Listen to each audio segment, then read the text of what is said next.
Olá, seja muito bem-vindo ao CIMOL, local onde as experiências vividas marcam para sempre nossas vidas. E você vai saber por que o CIMOL é de extrema importância para o desenvolvimento da região onde está inserido. Escola Técnica Estadual Monteiro Lobato, CIMOL, nome que vem de Colégio Industrial Monteiro Lobato, nome de fundação da escola há 55 anos. O CIMOL tem 60 ambientes de estudos. São 9 laboratórios de informática, oficina mecânica, sala de soldagem, oficina de marcenaria, laboratório de química, 2 laboratórios de eletrônica, laboratório de práticas eletrônicas, 4 salas de desenho, sala de automação, sala de comandos elétricos, sala de instalações elétricas, 27 salas de aula, o ginásio poliesportivo e o auditório. Além de ajudarmos a criar o futuro, nos preocupamos em preservar a história da tecnologia. O Museu Harald Alberto Bauer, nome dado em homenagem ao precursor da escola na cidade, é um espaço onde são exibidas relíquias que retratam o desenvolvimento tecnológico ao longo dos anos. É aberto à visitação de toda a comunidade.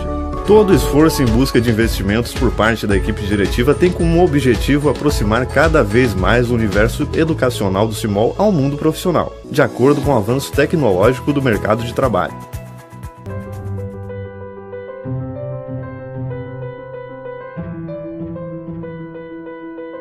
Agradecemos por acreditar no nosso trabalho. CIMOL, tecnicamente sua melhor opção.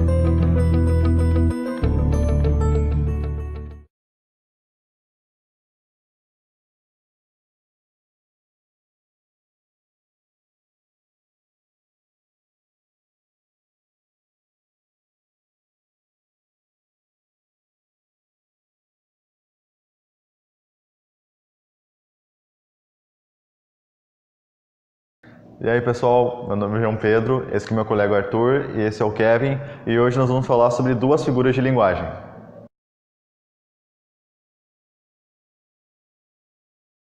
A primeira figura de linguagem é a anáfora. A anáfora é uma figura de linguagem bem simples, tanto de entender quanto de identificar. Ela consiste na repetição de uma palavra ou expressão no início de orações em uma sequência de versos. Ela é comum em músicas, poesias e poemas. E o principal objetivo dela é enfatizar a expressão repetida.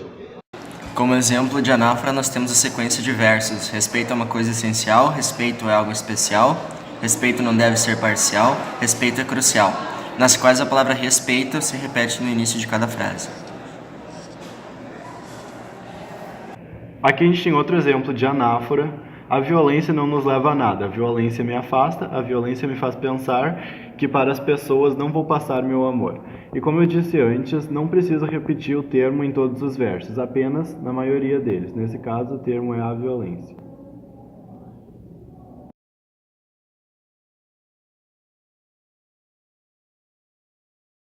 E como história em quadrinhos, da figura de linguagem anáfora, nós temos: preserve as pessoas, preserve as coisas boas, preserve o amar e o lixo não jogar, onde nós temos a repetição da palavra preserve numa sequência de frases, formando assim a anáfora.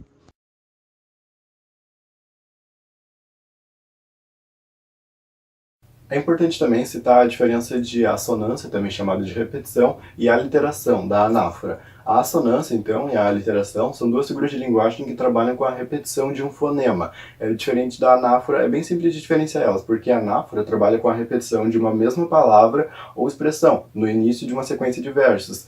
A aliteração e a assonância, não. Essa repetição de fonema, ela pode vir de palavras diferentes, e elas vão estar distribuídas em uma única frase. Então, é bem simples, se o mesmo termo for repetido, vai ser uma anáfora. Se for uma repetição de um fonema, ou seja, um som dessa palavra, mas de várias palavras diferentes que contêm esse som em comum, pode ser uma aliteração ou pode ser uma assonância.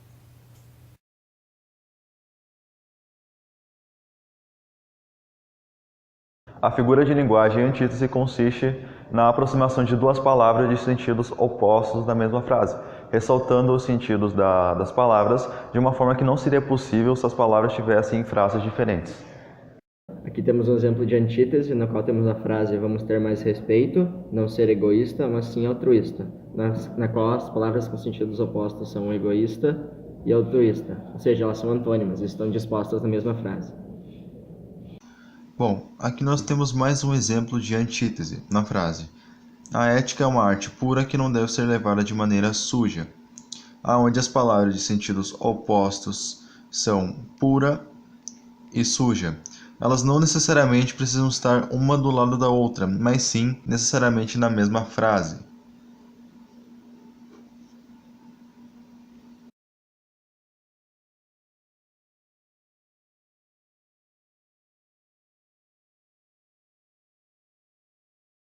Agora nós temos um exemplo de antítese em forma de um HQ.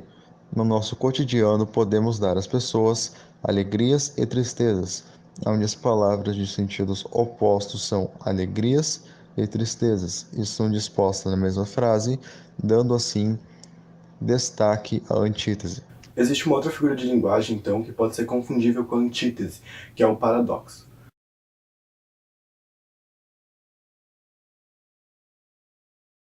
Paradoxo, então, é quando o eu lírico do texto determina uma contradição entre as ideias expostas. Camões, quando escreveu seu soneto, ele disse que o amor é fogo que arde sem ver, é um contentamento descontente. A gente percebe que tem uma contradição em dizer que é um contentamento descontente. E isso é o paradoxo. É diferente da antítese, onde tem dois antônimos em uma mesma oração.